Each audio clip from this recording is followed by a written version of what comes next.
Guys, Mahalakshmi പുത്തൻ വിശേഷങ്ങളിലേക്ക് എല്ലാവർക്കും സ്വാഗതം. അങ്ങനെ നമ്മുടെ ഇന്നത്തെ എപ്പിസോഡ് അത് നമ്മുടെ മഹാലക്ഷ്മി പ്രേക്ഷകർക്ക് ഏറ്റവും വിലപ്പെട്ടൊരു എപ്പിസോഡ് തന്നെ ആയിരിക്കും. നമ്മുടെ കണ്ണനും മഹാലക്ഷ്മിയും തിരികെ കമലേശ്വരത്തേക്ക് വരുന്ന നിമിഷങ്ങൾ.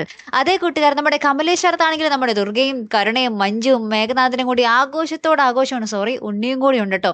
ഇവര് പൊരിഞ്ഞ ആഘോഷവും മധുരം കഴിക്കലെല്ലാം ആയിരുന്നു. ആ ഒരു സമയത്താണ് നമ്മുടെ കണ്ണൻ വരുന്ന പുറകത മഹാലക്ഷ്മി എല്ലാവരും ഇങ്ങനെ ഞെട്ടിത്തെറിച്ച് നിൽക്കുന്നുണ്ട്.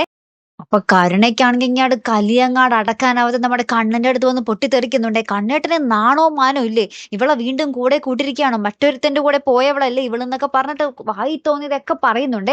ശേഷം നമ്മുടെ കണ്ണൻ ആദ്യം ഒന്നും മിണ്ടുന്നില്ല. അപ്പോഴാണെങ്കിൽ നമ്മുടെ ദുർഗാമ്മയെ എല്ലാരും കൂടി വന്ന് നമ്മുടെ മഹാലക്ഷ്മി ഇട്ട് വധിച്ച് കൊല്ലാറാക്കുന്നു കേട്ടോ. ഇവൾ അങ്ങനത്തവളാണ് ഇങ്ങനത്തവളാണെന്നൊക്കെ പറഞ്ഞ മഞ്ജുവും ദുർഗയും എല്ലാവരും കൂടി ഇങ്ങനെ പറഞ്ഞുകൊണ്ടിരിക്കുകയാണെ. ഏറ്റവും ഒടുവിൽ നമ്മുടെ കണ്ണൻ പറയുന്നുണ്ട്, നിങ്ങൾക്ക് ഇവളെ മഹാലക്ഷ്മി ഇഷ്ടമല്ലെങ്കിൽ നിങ്ങൾ ആർക്കാണോ ഇഷ്ടമല്ലാത്തത് അവർക്ക് ഇവിടെ നിന്നും പടിയിറങ്ങാം. യാതൊരു നിർബന്ധവുമില്ല ഇവിടെ നിങ്ങൾ താമസിക്കണമെന്നുള്ളത്. പക്ഷേ എൻ്റെ ഭാര്യയും ഞാനും ഇവിടെ തന്നെ ഉണ്ടാകും. എൻ്റെ ഭാര്യ ഒരു തെറ്റും ചെയ്തിട്ടില്ല, നിങ്ങൾ വിചാരിക്കുന്നത് പോലെ അവളൊന്നും ചെയ്തിട്ടുമില്ല എന്നൊക്കെ നമ്മുടെ മഹാലക്ഷ്മി ചേർത്ത് നിർത്തി പറഞ്ഞുകൊണ്ട് രണ്ടുപേരും കൂടി മുറിയിലേക്ക് പോകുന്നൊരു ദൃശ്യങ്ങളാട്ടോ. അപ്പൊ അപ്പോഴാണെങ്കിൽ ഇവർക്കാണെങ്കിൽ ഒരു തേങ്ങയും പിടികിട്ടുന്നില്ല.